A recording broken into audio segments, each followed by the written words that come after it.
Li. Bab 21 Kedatangan Jilson Li. Suatu malam di pelabuhan.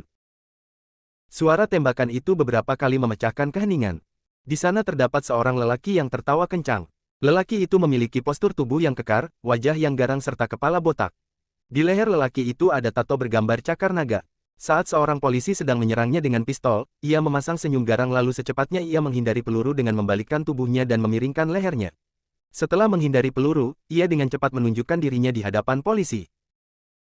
Lalu ada lagi seorang polisi yang menyerang ke arahnya, dengan langsung ia memiringkan lehernya untuk menghindari peluru yang terbang ke arahnya. Di saat peluru sudah mau menyerang ke kepalanya, ia memiringkan lagi kepalanya, lalu hanya terdengar suara, bang. Peluru itu seperti sedang menembak sebuah baja dan terbang jauh serta mengeluarkan suara nyaring. Makhluk apakah ini? Bahkan ia tidak takut dengan peluru. Ekspresi polisi itu seketika berubah setelah melihat beberapa teman kerja telah terjatuh di permukaan tanah. Begitu pula kakinya juga menjadi lemas sehingga ia menurunkan pistol di tangannya. Setelah ia mengedip matanya sekali lagi, si botak itu muncul di hadapannya lalu menghantam dirinya hingga terhempas dan hilang kesadaran. Seketika, semua polisi mundur beberapa langkah sambil mengarahkan pistol ke si botak dengan hati tercengang. Monica mengerutkan dahinya sehingga tangannya yang memegang pistol itu penuh keringat. Yongqi, merupakan Master Agung tingkat tengah dan murid terbuang aliran Shaolin yang memiliki jurus kepala tembaga dari salah satu 72 jurus aliran Shaolin. Ia memiliki panggilan, Kepala Botak Shuro, di masyarakat. Ia melanggar peraturan yang ada saat melatih diri di Gunung Shaolin. Lalu ia juga menggunakan kekuatannya untuk melakukan kejahatan bersama rakyat setempat sehingga kepala biara Shaolin menangkap ia balik ke Gunung Shaolin dan dikurung di Aula Sila. Suatu hari di tengah malam, ia berpura-pura sakit untuk mengundang perhatian para pengawal, lalu melukai semua pengawal dan Master Shaolin hingga dirinya sekarang menjadi perampok yang cukup terkenal. Sampai sekarang, ia sudah melakukan banyak kejahatan, tidak hanya merampok kekayaan orang, ia juga mengambil nyawa orang serta memerkosa wanita. Pemimpin atas marah besar dan menyuruh tim dewa untuk memecahkan masalah ini dalam 3 hari. Ia dipaksa hingga tak ada jalan lain, jadi ia hanya bisa datang ke kota pelabuhan ini dan kabur ke luar negeri dengan kapal. Master bela diri merupakan pedang yang sangat tajam. Mereka semua memiliki kekuatan sendiri dan tubuh yang sehat. Mereka dapat menggunakan kekuatan mereka dengan baik sehingga menjadi seorang polisi untuk membantu rakyat untuk menghilangkan kejahatan dan menjadi Master Agung yang dihormati masyarakat. Sekali mereka memilih jalan yang salah, mereka akan menjadi perampok yang dihina orang-orang. Dasar kalian semut kecil, kalian juga berani menyerang diriku. Yongqi memiringkan kepalanya dengan memasang tatapan mata yang galak. Ia menatap sambil menyeringai ke arah Monica dan Fanny, kedua wanita cantik itu.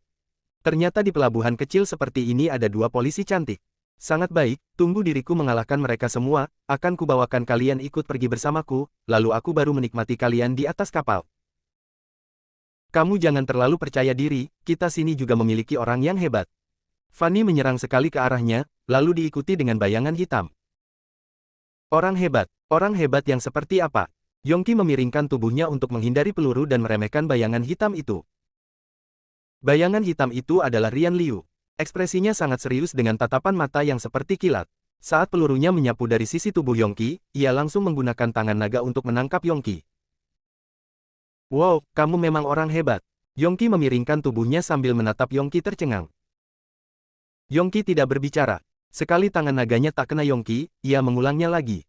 Yongqi memundurkan kaki kiri dan kaki kanannya ke belakang sambil menyandar ke belakang untuk menghindari tangan naga Rian Liu. Rian Liu dan Yongqi merupakan Master Agung tingkat tengah. Ia mengeluarkan tangan naganya beberapa kali. Ia mulai panik, lalu mengeluarkan tangan kiri ke arah Yongqi dan membalikkan tubuhnya serta mengeluarkan tangan kanannya menangkap leher Yongqi. Yang ia lakukan adalah menunggu Yongqi memiringkan tubuhnya lalu ia menggunakan tangan kanan untuk menangkap leher Yongqi. Tapi yang Rian Liu tidak sangka adalah saat ia mengeluarkan tangan kirinya, Yongqi tidak menghindarnya bahkan tidak mengedip matanya sekalipun. Anak muda, apakah kamu ingin menangkap diriku dengan jurusmu itu? Pemilik wajah galak itu mencibir sambil menatap ke arah Rian Liu. Kamu pergilah berlatih 100 tahun lagi. Tiba-tiba, Yongqi menggunakan kepalanya untuk menabrak tangannya. Lalu terdengar suara krek, ternyata ketiga jari Rian Liu tertekuk sehingga wajahnya memucat. Ia tidak berteriak dan menahan rasa sakit. Yongqi sekali lagi menggunakan kepala botaknya memukul keras dada Rian Liu sehingga ia muntah darah dan melayang. Niatmu cukup untuk berlatih, sayangnya otakmu kurang pintar. Yongqi menggunakan tatapan kasihan melihat dirinya, lalu berjalan menuju di mana semua polisi berada. Yongqi sudah kabur dari Shaolin selama 2 tahun dan juga melakukan kejahatan di 7 kota, serta mempermainkan polisi setempat seperti anak kecil. Sedangkan Rian Liu memiliki sifat serius dan tegas sebagai prajurit. Ia tidak memikirkan apapun selain belajar. Bagaimana mungkin orang itu bisa menjadi lawannya? Setelah Dewa Perang Rian Liu dikalahkan olehnya, ia membuat semua polisi tercengang saat dirinya berjalan menuju di mana polisi berada. Pelan-pelan wajah ketua tim polisi mengeluarkan keringat dan ekspresinya berubah. Serang, perintah ketua tim polisi. Bang, suara tembakan terdengar, lalu puluhan peluru ditembak mengarah ke Yongqi.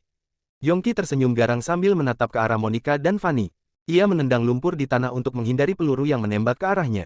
Lalu ia menendang lagi lumpur ke arah polisi. Semua polisi ini pernah terlatih di sekolah polisi dan bisa beberapa jurus seni bela diri. Mereka tidak dapat menghindari lumpur yang diserang Yongqi, bahkan mereka tidak memiliki waktu untuk mengedipkan mata sehingga tubuh mereka terhempas jauh. Aku akan bertarung denganmu. Fanny terjatuh di tanah. Ia kaget bahwa dirinya tidak sakit setelah ada dibantu transformasi oleh Jilson Lee. Ia masih bisa bangun untuk bertarung dengan penjahat tersebut sehingga ia menggigit bibirnya pelan dan langsung berjalan menuju ke arah Yongqi. Ada energi yang melindungimu. Biasanya cukup seorang Master Agung yang menjaga satu daerah dan dihormati para prajurit. Tetapi kota pelabuhan kecil ini memiliki 2 Master Agung. Sangat seru, ucap Yongqi sambil tertawa. Hanya saja gurumu terlalu biasa. Saat Fanny berada di hadapannya, ia mengubah tangan kanannya menjadi bentuk jari, lalu menusuk perut Fanny secepat kilat. Fanny hanya merasakan nadi seluruh tubuhnya tersumbat dan mati rasa. Ia terjatuh ke tanah dengan memberi tatapan kaget kepada Yongqi. Gadis kecil, tunggu, diriku mendapatkan gadis cantik di seberang sana lalu kita akan pergi bersama ke laut. Ucap Yongqi sambil memegang wajah lembut milik Fanny, lalu melangkahkan kakinya menuju Monica yang terbaring di atas tanah. Monica tidak pernah bertemu dengan ahli bela diri. Ia tidak sangka bahwa ahli kungfu ini tingkat Master Agung memiliki kekuatan yang begitu baik. Saat ia menemukan Yongqi sedang berjalan ke arahnya, ia langsung menatap Yongqi dingin. Dalam hatinya ada rasa kekecewaan yang tidak dapat dikatakan. Ia sudah berpikir, kalau penjahat itu berada di hadapannya, ia lebih memilih bunuh diri dengan menggigit lidahnya, daripada penjahat itu menyentuhnya. Cantik sekali. Aku tidak pernah bertemu dengan wanita secantik dirimu. Bahkan dirimu lebih cantik dari artis di televisi. Yongqi telah berada di depannya sambil mengamati lekuk tubuh dan wajah Monica. Kapal yang membawa dirinya kabur belum tiba, tapi ia sudah ingin menyentuh wanita cantik di depannya. Cantik bukan? Ada suatu suara yang terdengar. Cantik, bahkan lebih cantik dari artis. Yongqi mengangguk pelan. Aku juga berpikir sama denganmu. Ia tidak hanya cantik, tapi ia juga baik. Ucap pemilik suara itu. Apa hubungannya ia baik atau tidak? Aku berpikir yang penting dirinya cantik. Balas Yongqi. Tiba-tiba ia merasa aneh, lalu ia mencari pemilik suara itu, tapi yang ia temukan hanyalah kegelapan di tempat penyimpanan kardus. Siapakah kamu? Mengapa tiba-tiba berbincang dengan diriku? Aku suaminya. Jilson Lee dengan pakaian polisi baru tersenyum sambil keluar dari kegelapan. Ia mengambil sebatang rokok dan menyalakannya. Raut wajah menunjukkan ketidaksukaan kepada Rian Liu dan Fanny yang terbaring di atas tanah. Apa yang kuajarkan tidak berguna, ucapnya sambil menghela nafas pelan. Bab 22 Sang Kepala Besi Yongqi. Jilson Lee telah tiba. Saat Rian Liu, Fanny dan ketua tim polisi melihat kedatangan Jilson Lee membuat mata mereka bersinar bagai melihat penolong nyawa mereka. Monica tidak tahu kekuatannya, tapi mereka semua mengetahuinya. Rian Liu dalam 10 jurus sudah dikalahkan oleh Yongqi. Dulunya mereka pernah melihat Jilson Lee menghantam Rian Liu hanya dengan satu tendangan saja sudah bisa membuatnya melayang, bahkan lukanya lebih parah dibanding dengan luka dari Yongqi. Mereka semua bukan lawan Yongqi dan mereka percaya Jilson Lee pasti lawan Yongqi. Guru, setelah melihat kedatangan Jilson Lee, Fanny mulai merasa sedih seperti anak kecil dan hampir saja sudah mau menangis. Kalau dirinya tidak dibuat kaku oleh Yongqi, ia pasti akan langsung memeluk Jilson Lee lalu menangis kencang. Ia berasal dari keluarga jenderal, merupakan satu-satunya anak perempuan keluarga Han. Ia sering dimanjakan oleh kakak laki-lakinya dan pamannya. Yang membuat dirinya kesal adalah setelah dirinya transformasi dan memiliki energi yang sama dengan Master Agung dan saat ia menyerang Yongqi penjahat ini, tidak hanya dirinya yang diremehkan, begitu pula dengan gurunya. Kak Jilson. Melihat kedatangan Jilson Lee, Rian Liu langsung memuntahkan darahnya. Ia juga sangat malu setelah mengingat dirinya pernah diajar oleh Jilson Lee selama ia mengurung dirinya selama 15 hari. Ia terlalu polos dan terlalu ingin mengalahkan Yongqi, tetapi ternyata dirinya salah mengeluarkan jurus sehingga ia terluka. Selain dirinya menundakan masalah besar ini, ia juga membuat Fanny dan Monica kedua wanita itu diremehkan. Setelah aku mengalahkan penjahat itu, aku akan mengurung dirimu untuk berlatih keras selama 10 hari. Apakah kamu ada keluhan? Gilson Lee menghisap pelan rokok di tangannya sambil menatap tegas Rian Liu. Aku tidak ada keluhan, ucap Rian Liu sambil mengerutkan dahinya. Baik kalau begitu, Gilson Lee mencibir. Dikarenakan tim polisi tiba di tempat membutuhkan waktu selama 30 menit ditambah sebentar lagi Yongki akan kabur sehingga polisi setempat harus memanggil polisi untuk menahan Yongki agar ia tidak berhasil kabur. Andaikan Rian Liu bukanlah orang tergesa-gesa dalam bertindak dan bekerja sama dengan polisi, ia pasti dapat menahan Yongki bahkan menangkapnya. Di saat ini, dalam hati Gilson Lee muncul rasa amarah setelah melihat Monica yang terluka sedang diremehkan Yongki. Saat perjalanan datang ke sini, Fanny ada banyak kali menghubunginya. Ia tidak berani mengangkatnya, karena ia tahu sifat Rian Liu yang tergesa-gesa dapat merusak masalah ini. Ia takut akan terjadi masalah besar jika dirinya datang telat.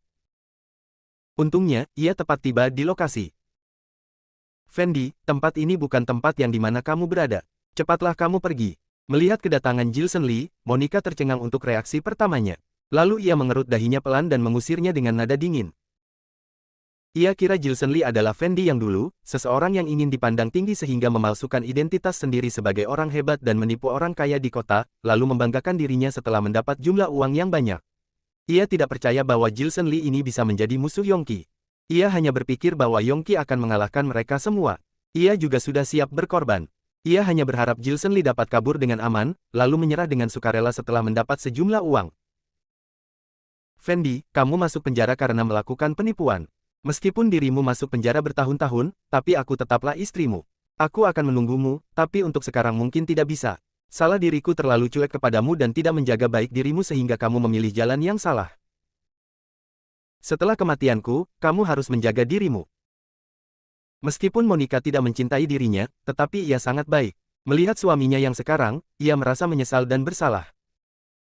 Kamu adalah guru mereka. Mereka berdua muridmu. Ucap Yongki langsung karena ia tidak kenal Gilson Lee. Hanya saja ia penasaran dengan kekuatan Gilson Lee. Salah satu dari mereka adalah muridku dan satunya lagi bukan. Ucap Gilson Lee sambil senyum. Haha, Master Agung tingkat tengah itu bukan muridmu dan yang pasti Master Agung tingkat rendah itulah muridmu, bukan? Tanya Yongki. Benar, aku juga tidak puas dengan kekuatannya, mungkin pengalamannya kurang. Ucap Gilson Lee. Oh, kalau begitu kamu tahu siapa diriku? Tanya Yongki. Aku tidak ingat siapa dirimu. Ucap Gilson Lee pelan. Namaku Yongki, merupakan Master Agung tingkat tengah dengan tingkat keempat dan memiliki nama Yong. Ucap Yongki memiringkan kepalanya sambil membawa tatapan galak. Dasar anak muda, kulihat dirimu masih muda pasti juga tidak memiliki kekuatan. Kamu pasti lihat wanita itu cantik, jadi menerimanya menjadi muridmu. Sayang sekali orang yang sepertinya mengakuimu sebagai gurunya. Kuberitahu kamu, aku Yongki adalah murid aliran Shaolin yang melatih kepala tembaga. Orang-orang memanggilku kepala tembaga Shuro, dengan jurus kepala tembagaku dapat mengalahkan semua musuh. Bahkan kepalaku dapat menahan 2 peluru. Untung hari ini aku sedang bahagia karena kedua wanita cantik itu, jadi tidak ingin membunuh orang. Pergilah kalau kamu masih ingin hidup. Yongki menginjak keras kakinya di atas tanah sehingga sebuah pistol berada di tangannya. Saat pistol itu dihantam ke kepala botaknya, beberapa bagian pistol menjadi kendor dan terpisah-pisah. Kuberikan kamu 3 detik untuk berpikir. Cepat berlutut dan meminta maaf kepada istriku, atau tidak, aku akan mematahkan kaki tanganmu. Ucap Gilson Lee memperingatinya sambil menjentik pelan rokok di tangannya. Aku tidak akan melakukan itu. Marah Yongki, lalu menyerang Gilson Lee dengan kepala botaknya. Dirinya adalah seorang master yang telah berlangsung hidup 10 tahun lebih di masyarakat ini. Ia sama sekali tidak menganggap Gilson Lee. Ia sendiri memberitahu kepalanya dapat memecahkan batu dan menahan peluru, meskipun Gilson Lee adalah Master Agung tingkat tinggi, ia juga dapat mengalahkannya. Fendi, cepatlah kamu pergi. Monica merasa kesakitan setelah dilukai oleh lumpur. Ia hanya merasakan tubuhnya yang lemas, bahkan dirinya tidak memiliki tenaga untuk berbicara. Melihat Gilson Lee yang ingin bertarung dengan Yongki, ada rasa yang tak bisa ia katakan. Ia takut suaminya ini terlalu sering menjadi penipu sehingga menghayal dirinya sebagai master yang hebat. Kamu bodoh sekali. Gilson Lee hanya tertawa sambil melihat kedatangan Yongki ke arahnya. Saat Yongki muncul di hadapannya, ia sedikit membengkokkan jari telunjuk dan jari tengah tangan kanannya, lalu menyentil pelan kepala botak Yongki. Sebuah suara, bang, membuat tubuh Yongki bergoyang pelan dan tercengang. Kamu mau lanjut maju lagi? Ucap Jilson Lee sambil tersenyum. Yongki tidak menjawabnya. Ia merasakan kesakitan di kepalanya, setelah itu ia menyentuh kepalanya. Ia melihat tangannya dan kaget. Keluar darah. Bab 23 mengalahkan master dengan satu jari. Yongki, seorang master tingkat menengah terkenal dengan kepala botak besinya, tapi dia pun dikalahkan oleh Jilson, hanya dengan satu jari sudah bisa membuatnya berdarah. Ketika dia melihat bahwa kepalanya benar-benar berdarah oleh pukulan Jilson, matanya tiba-tiba melebar dan dengan ekspresi yang terkejut dan ketakutan. Seolah menatap monster, menatap Jilson yang ada di hadapannya. Ini tidak mungkin. Dia pergi ke Shaolin pada usia 15 tahun, dan berlatih di Shaolin selama 15 tahun. Karena ia dilahirkan dengan tubuh yang kuat dan cocok untuk berlatih seni bela diri, dia sengaja mempraktikkan salah satu dari 72 keterampilan Shaolin.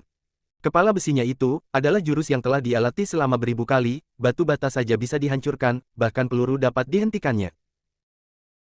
Anehnya Jilson bisa memukul dirinya hingga berdarah seperti ini. Dia tidak mempercayai dan tidak mau kalah dengan pemuda yang ada di hadapannya ini. Setelah dipikir-pikir dia ingin mencoba jurus kepala besinya, apakah kepala besi itu berguna? Ia menabrak ke arah kontainer yang tidak jauh dari jarak ia berdiri, dan membuat kontainernya berlubang besar dengan kedalaman 5 cm. Mau lagi? Jilson hanya tersenyum padanya, dan dengan perlahan meletakkan tangan kanannya di belakang punggungnya. Dasar biadab, aku tidak akan percaya sampai kamu ditabrak mati.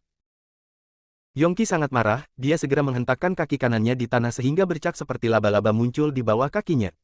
Kemudian tubuhnya melayang, seluruh badannya terputar di udara, berubah menjadi angin hitam, dan kepala botak yang berkilau itu menabrak ke arah Jilson seperti bor. Terdengar suara bantingan. Jilson Lee tidak mengernyit, hanya menekuk kedua jarinya dengan jari tengah dari jari telunjuk kirinya, dan mengetuk ringan kepala Yongki. Kepala botak Yongki tiba-tiba mengarah ke bawah dan jatuh dan kepalanya terhempas ke arah lantai semen. Kungfumu sangat buruk. Master Shaolin mana yang mengajarimu seni bela diri? Jilson menatapnya sambil tersenyum. Dengan kepalanya yang botak tersangkut di lantai semen, Yongki terdiam selama 5 detik. Tiba-tiba, dia berdiri dan berteriak kesakitan sambil menutupi kepalanya. Di bawah cahaya pijar yang bersinar di pelabuhan, kepala tengkorak Yongki terlihat retak, dan terlihat darah menetes mengalir ke celah tulang. Pukulan jari Jilson sangat berat, sekarang dia hanya merasakan kepalanya sangat sakit sambil menatap Jilson dengan tatapan marah, serasa ingin membunuhnya. Semua orang di sini jelas melihat kehebatan kepala besi Yongki. Melihat bahwa hanya dengan 2 jari Jilson bisa memukulinya hingga berdarah, mata Fanny, Rian Liu, Kapten Interpol dan semua petugas polisi langsung bersemangat. Melihat pemuda yang kurus itu, mereka hanya bisa terdiam kagum. Dia benar-benar adalah master tingkat dewa. Monica tidak pernah bermimpi bahwa Jilson Lee akan memiliki kekuatan yang luar biasa, dan dia terkejut melihat karisma Jilson Lee. Dia sangat hebat, sangat kuat. Apakah selain dirinya yang sangat bejat, suka mencuri uang dan melakukan penipuan sehingga membuatnya malu itu, adalah suaminya? Dia bahkan berpikir bahwa pencuri teluk Ji yang sangat hebat, tidak menyangka bahwa Jilson Lee bahkan lebih kuat darinya dan melecehkannya. Brengsek, aku akan membunuhmu. Yongki sangat marah, menginjak lantai semen, meninggalkan jejak dalam satu langkah, menghilang dengan kepalanya yang penuh dengan darah. Jilson masih tersenyum. Kekuatan ini sangat baik. Semakin tinggi kekuatan yang dikeluarkan Yongki, semakin rendah keraguan Monica terhadap dirinya. Ini seakan-akan adalah aktor massa yang ia bayar. Ketika Yongki berjalan 3 langkah ke arah Jilson, dia tiba-tiba berhenti. Kenapa tidak langsung menghampiri aku? Jilson tertawa. Brengsek, siapa Anda sebenarnya? Mata Yongki terus berputar, dan dia melihat sesuatu yang salah. Brengsek, kamu tidak memenuhi syarat untuk mengetahui identitasku, kata Jilson. Setelah mendengarkan kata-kata Jilson, Yongki menahan napas dan dengan diam menatap pemuda yang terlihat tidak berbahaya. Darah mengalir di pipinya, kedua matanya dan pakaiannya tiba-tiba berwarna merah. 2 menit kemudian, dia tiba-tiba mengangkat tangannya dan dengan cepat menekan lagi. Pembuluh darah di tubuhnya tiba-tiba menonjol, pelipisnya menonjol tinggi di kedua sisi, baju hitam di tubuhnya naik tanpa angin yang tertiup, dan seluruh tubuhnya menjadi bengkak. Ini adalah salah satu dari 72 aksi Shaolin. Dia menggigit giginya dengan keras dan Yongki berkata dengan keras, brengsek, walaupun aku tidak tahu jurus iblis apa yang Anda gunakan untuk mengalahkanku, tapi kali ini aku tidak terburu-buru. Aku memutuskan untuk bertahan, kamu yang datang untuk menyerangku. Hah? Melihat seluruh tubuh Yongki membengkak, wajahnya memerah, Jilsen tidak bisa menahan tawa. Setelah tersenyum, dia tidak bisa menahan diri untuk menggelengkan kepalanya dengan lembut dan berkata, "Dasar sampah, apa kamu tidak begitu mahir dalam salah satu dari 72 jurus Shaolin? Jika kamu menggunakan jurus kepala besi dari salah satu dari 72 jurus Shaolin untuk melawan kamu, mungkin kamu bisa memaksa aku untuk menggunakan 3 jari. Tetapi kamu menggunakan seni bela diri yang tidak kamu kuasai untuk melawanku, aku bisa mengalahkan kamu hanya dengan 1 jari." Jangan senang dulu, suara Yongki rendah. Ah! Jilsen Li tampak tak berdaya dan memandang Yongki di depannya, menggelengkan kepalanya dengan lembut. Jilsen mengatakan bahwa Yongki bisa dikalahkan dengan 1 jari, dan Monica tidak yakin. Dia dan Fendi telah tumbuh bersama sejak usia dini, dia tahu persis apa yang mampu dilakukan Fendi. Dia tidak percaya, suaminya bisa mengalahkan Yongki. Bukan hanya dia, Fanny dan Rian Liu juga keraguan. Meskipun mereka sangat mengagumi Jilsen, mereka merasa bahwa terkadang apa yang diucapkan Jilsen ada sedikit keterlaluan. Bagaimanapun juga Yongki juga termasuk seorang master tingkat menegah, dan kemampuannya sudah hampir mencapai tingkat master atas, Jilsen bisa mengalahkannya dengan 1 jari. Namun, wajah mereka berubah dengan cepat. Mereka hanya memandang Jilsen yang berjalan langsung ke arah Yongki dan menggunakan jari telunjuknya untuk menggelitik tulang rusuknya. Kemudian wajah Yongki tiba-tiba berubah, dan sekujur tubuhnya dengan cepat berubah seperti bola kulit yang menciut, tubuhnya berubah kembali seperti asalnya. Dia tidak menyangka Jilsen menggunakan trik berbahaya semacam ini, dan berteriak pada Jilsen, "Brengsek, beraninya kamu mempermainkanku. Aku Jilsen Li si penguasa dunia. Sebelum aku bertemu dengannya, aku hampir bisa dianggap sebagai sesosok yang tak terkalahkan. Orang seperti kamu bisa saja aku mengalahkannya dengan ujung jariku. Ini hanya untuk bersenang-senang, kalau tidak, apa kamu pikir kamu bisa memecahkan jurusku?" Wajah Jilsen tiba-tiba menjadi dingin, dan cahaya hitam perlahan-lahan muncul di matanya. "Setelah menggunakan pil gaib luka-luka internalku secara perlahan-lahan pulih dan kekuatanku juga kembali stabil. Karena kamu ingin melihat kekuatanku, aku akan membiarkan kamu melihat kekuatanku yang sebenarnya, bagaimana hanya menggunakan 1 jariku untuk mengalahkanmu." Dia tiba-tiba menusuk perut Yongki dengan jari telunjuknya, secepat kilat dan setajam pedang. Yongki hanya merasakan sakit parah di perutnya, dan seluruh pembuluh darah tiba-tiba tersumbat. Ketika Yongki perlahan-lahan mengeluarkan darah dari mulutnya, Jilsen mengarahkan jari-jarinya ke wajahnya lagi, dan Yongki hanya merasa wajahnya seperti digores pisau serta tulangnya seperti dipukul dengan palu yang berat. Sekujur badan serta kepalanya serasa terbanting ke tanah. "Dasar sampah, kamu memanggilku brengsek 3 kali, aku masih sabar ketika kamu mengucapkannya sekali. Sekarang aku sudah cukup bermain, kamu ingat apa yang aku katakan sebelumnya. Berlutut dan menyerah dalam waktu 3 detik, jika tidak menyerah, potonglah tangan dan kakimu." Mata Jilsen gelap dan redup, dan seluruh hawa gelap muncul dari tubuhnya. "Master tingkat dewa, benar-benar hebat, kamu benar-benar adalah tuan tingkat dewa." Yongki melihat energi yang dikeluarkan oleh Jilsen, dan dia akhirnya tahu kekuatan Jilsen. Matanya penuh dengan kejutan, dan dia hanya merasa terkejut secara fisik dan mental, dan wajahnya dengan cepat berubah seperti kertas putih. Perbedaan kekuatan antara satu tingkat bagai perbedaan antara langit dan bumi.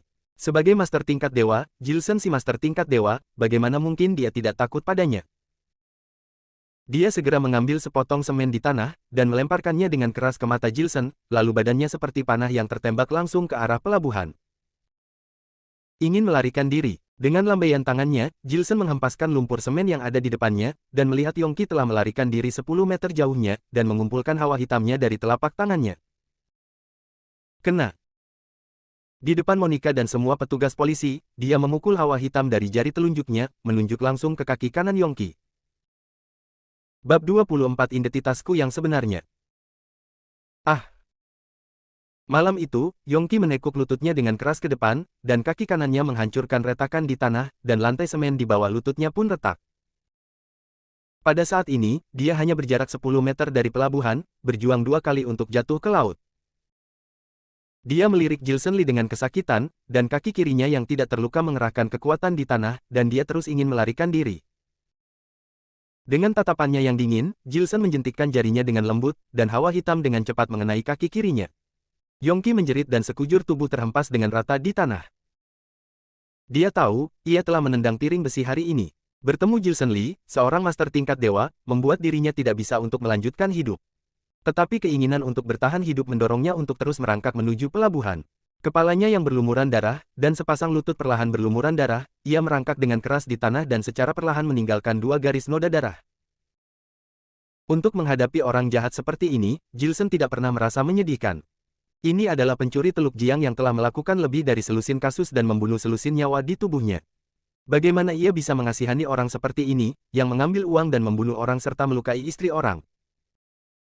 Dasar sampah, sudah pernah aku peringati, dalam waktu 3 detik, jika kamu menyerah, aku akan membiarkanmu tetap utuh. Jika kamu tidak menyerah, sebelum kamu ditembak, aku akan memotong tangan dan kakimu membuat kamu hidup setengah mati. Motto hidupku sangat jelas, aku tidak pernah menyombongkan diri, tidak pernah ingkar janji, apa yang aku katakan aku akan laksanakannya, aku bilang jika aku akan memotong tangan dan kaki kamu, aku akan memotongnya. Sekarang aku memerintahkan kamu untuk merangkak kembali, jika kamu tidak maju ke depan jangankan aku, kata Gilson. Pada saat ini, Fanny, Rian Liu, Kapten Interpol dan petugas polisi semua terkejut dengan kekejamannya. Mereka tahu kekuatannya, tetapi hanya berpikir dia adalah seseorang yang memiliki seni bela diri berkekuatan tinggi, tetapi hatinya lembut dan ramah. Namun, dia tidak menyangka bahwa perilakunya sangat sengit sehingga tidak menunjukkan belas kasihan kepada musuh dan bahkan menggunakan beberapa cara kejam. Monica menatapnya, apakah ini suami yang dia kenal selama ini? Hanya terlihat mata Gilson yang dingin, cahaya hitam mengalir di matanya, seluruh tubuh ditutupi dengan hawa hitam redup, berdiri seperti Raja Iblis yang keluar dari neraka. Matanya yang menakutkan, dan perilakunya yang membuat semua orang bergetar ketakutan. Dia adalah master hebat dunia dan merupakan ketua dari 4 raja tentara. Jika karakternya tidak cukup kuat dan tembakannya tidak cukup keras, bagaimana dia bisa menghalangi banyak pasukan luar negeri selama 6 atau 7 tahun, dan bagaimana dia bisa menjadi komkamun tentara bayaran lebih dari 10.000 orang? Dia yang selalu dalam suasana hati yang baik dan hanya ingin bermain, tetapi sekarang dia sudah cukup, dan merasa bahwa tidak perlu membuang waktu untuknya. Yongki hanya ingin naik 1 langkah ke arah pelabuhan. Setelah mendengarkan kata-kata Gilson, tubuhnya tiba-tiba gemetaran. Dia tidak bisa menahannya dan menunjukkan ekspresi yang lebih buruk daripada menangis, menyeret bekas luka berdarah di tanah, dan merangkak kembali ke Gilson dengan susah payah. 2 jurus Gilson hampir menghancurkan kakinya. Dia tahu apa yang telah bisa dilakukan Gilson, dan jika dia berani mengambil langkah lain menuju pelabuhan, Gilson pasti akan membuatnya merasakan rasanya hidup dengan perasaan setengah mati. Dia telah membunuh lebih dari selusin nyawa dan tidak diragukan lagi sisa hidupnya akan berada di tangan polisi. Mengapa harus membuat perjuangan yang tidak masuk akal dan merasakan rasa sakit sebelum mati? Senior, Junior tidak tahu bahwa kamu adalah master tingkat dewa, itu adalah masalah penglihatan Junior. Setelah Yongki merangkak kembali ke Gilson selangkah demi selangkah, dia tampaknya yang buruk dan menatap Gilson yang ada di depannya. Melihat cahaya hitam di matanya, dia hanya bisa menundukkan kepalanya dengan cepat dan meminta maaf dengan cepat. Bagaimana mungkin orang-orang muda tidak pernah berpikir bahwa di kota pelabuhan kecil ini, sebenarnya ada 2 tuan dan 1 dewa? Jika tahu kamu adalah dewa tingkat master, Junior tidak akan berani menyinggung. Junior punya permintaan kecil. Aku tidak tahu apakah Junior bisa membiarkan Junior memimpin dan memberi kesempatan Junior untuk reformasi. Tidak ada obat penyesalan di dunia ini, kata Gilson ringan. Senior, tolong biarkan aku pergi. Aku tidak ingin mati, aku benar-benar tidak ingin mati. Yongki menangis, bangkit dan berlutut di depan Gilson, dan terus menggunakan kepala besi untuk membanting di tanah. Sambil menggaruk kepalanya, dia menangis dan memohon belas kasihan. Senior, itu Junior yang salah. Junior itu tidak tahu kekuatanmu, menyinggung supirmu, menyinggung istri senior itu. Sambil menangis, dia menatap Monica dengan penyesalan. Dilihat Yongki, Monica merasakan perasaan yang tak terlukiskan di hatinya. Jika kamu tahu bahwa wanita ini adalah istrimu, bahkan jika kamu memberiku 100 nyali, Junior tidak akan berani menyinggungmu. Tolong biarkan aku pergi. Jika senior membiarkan aku pergi, Junior bersedia menyerahkan 200 miliar kekayaan yang terkonvergensi. Jika memungkinkan, Junior bersedia untuk menyembah kamu sebagai guru dan melayani para pendahulu. Senior, dengan keterampilan seni bela diri kamu yang unik, percaya bahwa ia akan termasuk dalam 10 besar di Tiongkok. Tetapi generasi muda tidak pernah mendengar nama kamu, apakah kamu tidak sering komunikasi dan tidak pekamui mengembangkan kekuatan kamu sendiri seperti banyaknya dewa besar di luar? Kamu sekarang harus membutuhkan bawahan kamu, terutama bawahan yang setia dan hebat.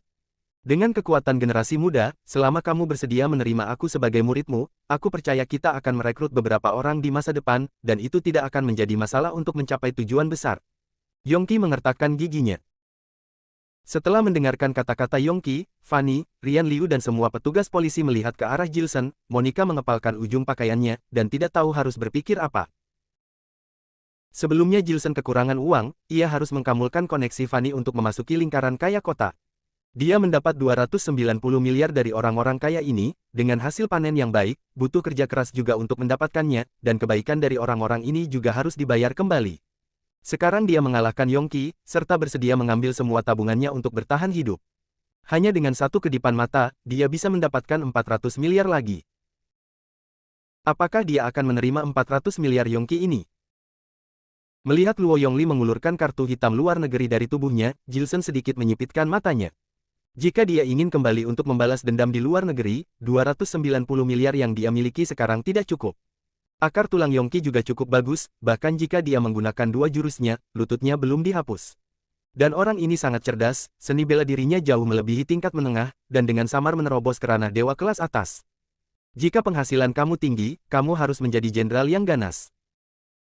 Dia sebelumnya dikalahkan di luar negeri karena dia tidak memiliki asisten yang setia dan kompeten, dia sombong dan angkuh. Ketika dulu ia dipaksa mati, tidak ada teman yang membantunya. Kemudian dia mengeluarkan sebatang rokok dan menyalakannya, dia berpikir dan mengambil kartu hitam luar negeri Yongqi. Terima kasih atas rahmatmu, senior. Junior ingin menyembah senior sebagai guru. Setelah membebani kuda, aku akan selalu mengikuti senior dengan setia. Yongko mengekspresikan kegembiraan yang sangat besar. Siapa bilang aku akan membiarkanmu pergi? Aku sudah pernah berkata, aku Jilson Li, tidak pernah tidak menepati janji, jika aku bilang aku akan menangkapmu, aku akan tetap menangkapmu, kata Jilson. Lalu, ekspresi Yongqi tampak sangat buruk. Kamu akan segera mati. Uang di kartu hitam luar negeri ini tidak bisa disia-siakan. Aku menyumbangkannya ke dana amal atas nama kamu.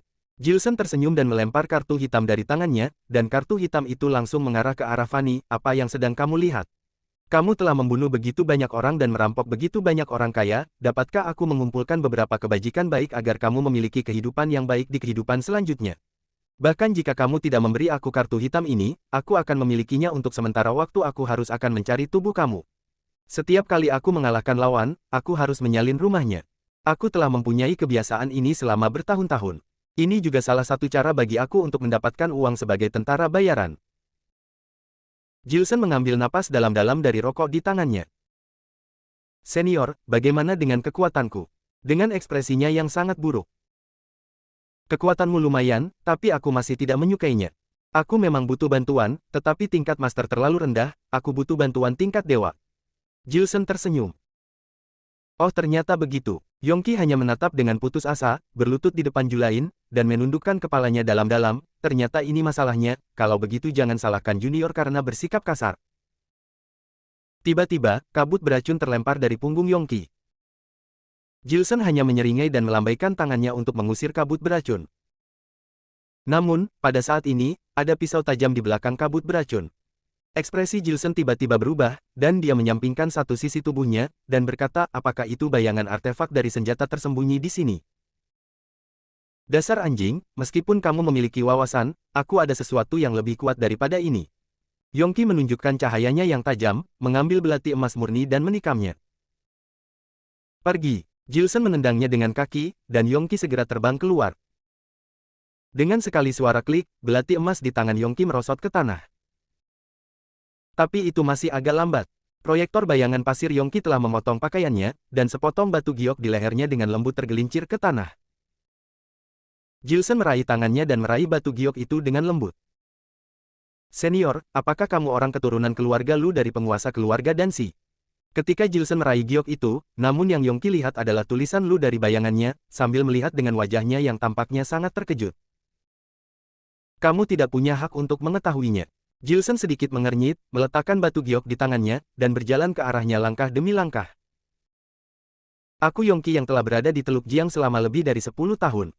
Aku tidak ingin mati di tangan orang yang tak dikenal. Kamu memiliki seni bela diri yang tinggi. Kamu harusnya memiliki identitas yang hebat. Jika kamu tidak memberitahukan identitasmu, aku tidak akan mau mati. Jika aku membeitahmu, akankah kamu bersedia mati dengan tenang? Jilson tertawa. Ya. Yongqi mengangguk kuat. Kamu akan segera mati, jika aku memberitahumu juga tidak akan menjadi masalah, lagi pula aku akan segera pulang. Jimmy Lu adalah kepala keluarga Lu, ia adalah kakekku, kata Jilson dengan tenang. Apa? Setelah mendengarkan kata-kata Jilson, mata Yongki tiba-tiba menyusut seperti titik hitam. Bab 25 tidak mengingkari perkataan sendiri. Keluarga pembuat pil, keluarga Lu, salah satu dari 4 keluarga besar di Wulin. Melihat pria muda yang di hadapannya dengan kaget, hati Yongki tiba-tiba mendingin, seperti tenggelam ke dasar danau yang dingin. Dia tidak pernah menyangka pria muda yang berdiri di depannya bukan hanya seorang ahli seni bela diri, tetapi juga memiliki latar belakang yang begitu tinggi. Dia adalah putra dari keluarga pembuat pil.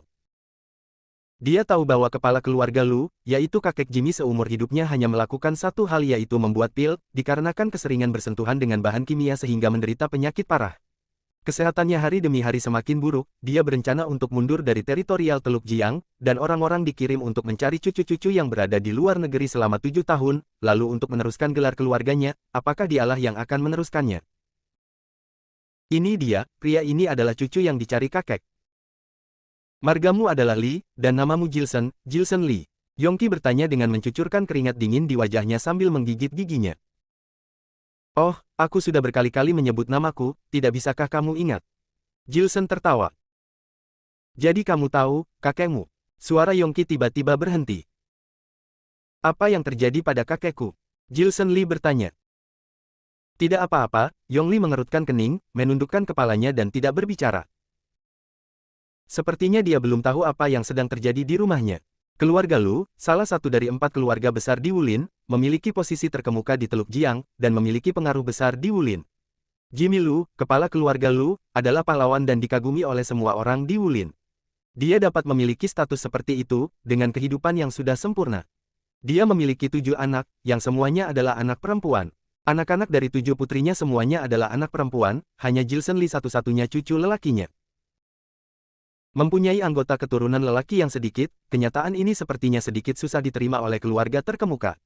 Ketika Jilson lahir, kakek Lu mengira ia tidak akan memiliki cucu laki-laki, dan Jilson Lee ini secara diam-diam pun lahir. Takut jika Tuhan tahu, ia mengambil satu-satunya cucu lelaki di keluarganya, dia menamainya seorang seperti nama perempuan, berharap bahwa dia akan tumbuh besar dengan aman. Sekarang pria tua itu semakin tua, pemimpin keluarga menjadi semakin tidak berdaya, dan dia ingin menyerahkan posisi pemilik rumah dan mengirim seseorang ke luar negeri untuk menemukan satu-satunya cucunya. Monica pernah berkata bahwa Jilson Lee tidak mengerti kehidupan orang kaya. Tapi tanpa disangka, Jilson lahir dari keturunan orang kaya. Dia tahu dengan sangat jelas bagaimana kondisi yang ada di keluarga itu. Pada saat ini, karena satu-satunya keturunan lelaki dari keluarga Lu hilang, ditambah keluarga Lu memiliki posisi yang tinggi dalam seni bela diri dan memiliki kekayaan besar. Anak-anak dari kakek Lu ingin mendapatkan harta keluarga Lu. Keenam anak perempuan keluarga Lu sering berkelahi di rumah. Karena orang tua Jilson lahir ketika ibunya kawin lari, ayah Jilson adalah sebuah konsorsium bisnis, dan kakek Lu jelas tidak menganggap ibu Jilson. Dengan status kamu, dan kakek pada masa itu tidak merasa kekurangan sosok pria di rumah, kakek dari dulu pun tidak menyukai Jilson, inilah yang membuat Jilson sangat marah pada orang tua Lee. Pada usia 18 tahun, karena amarahnya, dia memilih untuk meninggalkan keluarga Lee untuk bekerja di luar negeri. Keluarga Lee menyebabkan keluarga Lu kehilangan satu-satunya cucu lelaki. Yongki adalah orang Teluk Jiang, dia tentu tahu jelas masalah para orang kaya ini. Mengenai apa yang terjadi pada rumah Jilson, ia memilih untuk tetap diam. Dia melihat kedinginan di mata Jilson, dia tahu bahwa Jilson tidak akan pernah luluh kepada orang jahat seperti itu, ditambah Jilson dengan sikapnya yang pernah berkata bahwa dia akan memotong tangan dan kakinya. Jilson Lee, diri aku yang sekarang, seharusnya berhasil melarikan diri ke luar negeri dan bisa hidup dengan bahagia. Campur tangan kamu yang membuat aku jatuh ke dunia hukum. Aku telah melakukan banyak pembunuhan di sini di Tiongkok, dan aku pasti akan mati di tangan polisi. Dan sebelum ajalku datang, kamu ingin membuatku mati dahulu. Kamu menyakiti aku dengan sangat menyedihkan, bagaimana aku bisa membiarkan kamu pergi, aku hanya bisa membuat kamu kehilangan kemuliaan dan kekayaan yang seharusnya kamu miliki. Apakah kamu tidak tahu apa yang terjadi di rumah kamu? Aku tidak akan memberitahu kamu, ketika kamu kembali ke keluarga, biarkan kamu menyaksikan kepala keluarga Lu kamu jatuh ke tangan orang lain. Perlahan-lahan, ada kebencian di mata Luo Yongki. Jangan bertobat. Jilson mencibir, tiba-tiba memukul bahu Yongki dengan seringai. Ah, Yongki tiba-tiba dibombardir dan terbang dengan ganas, menjatuhkan beberapa kepala ke tanah, meludahkan darah dari mulutnya. Apa itu kekuatan master tingkat dewa? Kekuatan mereka di luar imajinasi orang biasa, di mata mereka, dia layaknya seperti dewa. Vitalitas yang dilepaskan sebanding dengan meriam peluru.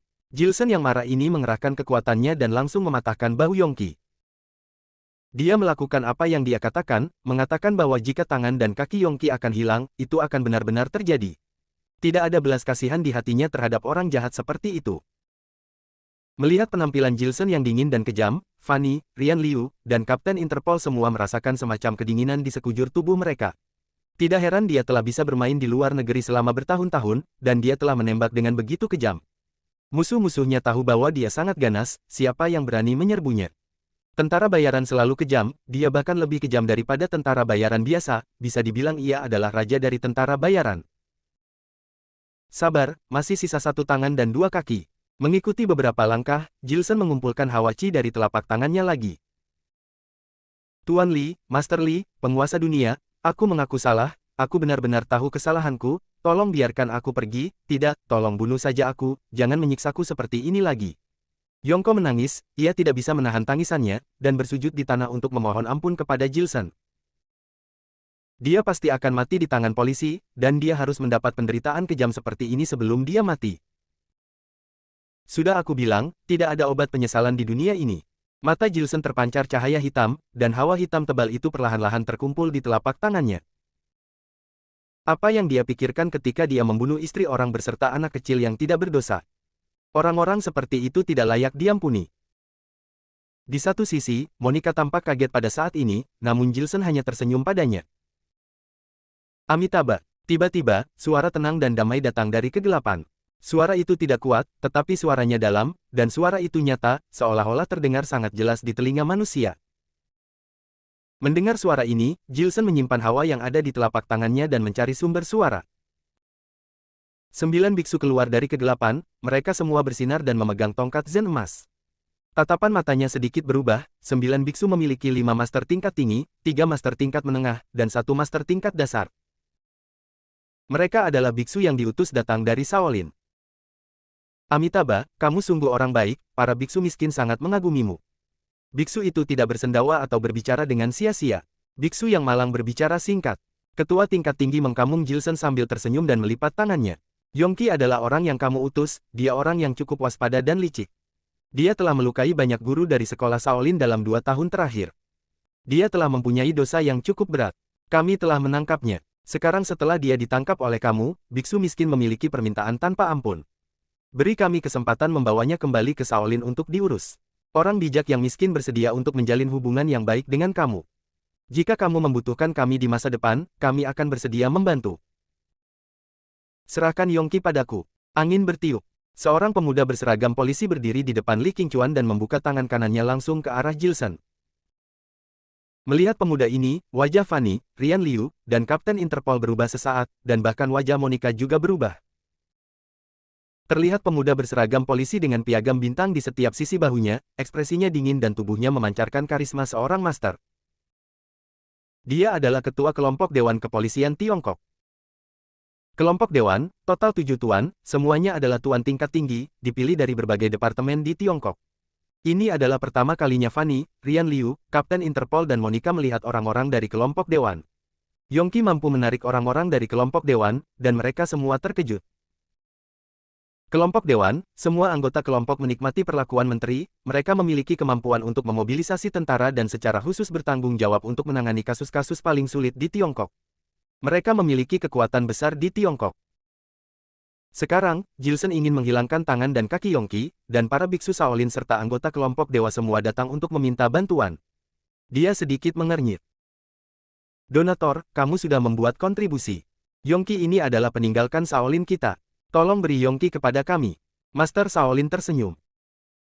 Jilson Li, orang di Shaolin meminta kami untuk menyelesaikan kasus ini dalam 3 hari. Sekarang hari ketiga, tolong beri Yongki kepada kami. Pria muda itu tampak tanpa ekspresi. Setelah mendengarkan kata-kata mereka, Jilson mengerutkan kening pada Yongki. Yongki melihat bahwa para biksu Shaolin dan kelompok dewan semua datang untuk meminta dirinya. Dia tidak bisa menahan napas untuk mengekspresikan ekspresi licik di wajahnya. Selama dia jatuh ke tangan para penguasa Shaolin dan para dewan, dia tidak perlu mengaku bersalah sebelum mati, sedangkan Jilson ingin menghilangkan kaki tanggannya. Tiba-tiba, Jilson menjentikkan bahunya lagi dengan telapak tangannya. Jilson Li, apa yang kamu lakukan? Master Shaolin dan anggota kelompok dewa mengubah wajah mereka.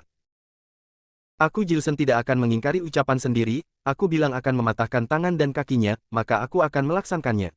Secara bertahap, Jilson mengumpulkan udara gelap lagi. Setelah mendengarkan kata-kata Jilson, wajah para biksu Shaolin dan anggota kelompok dewan semua berubah.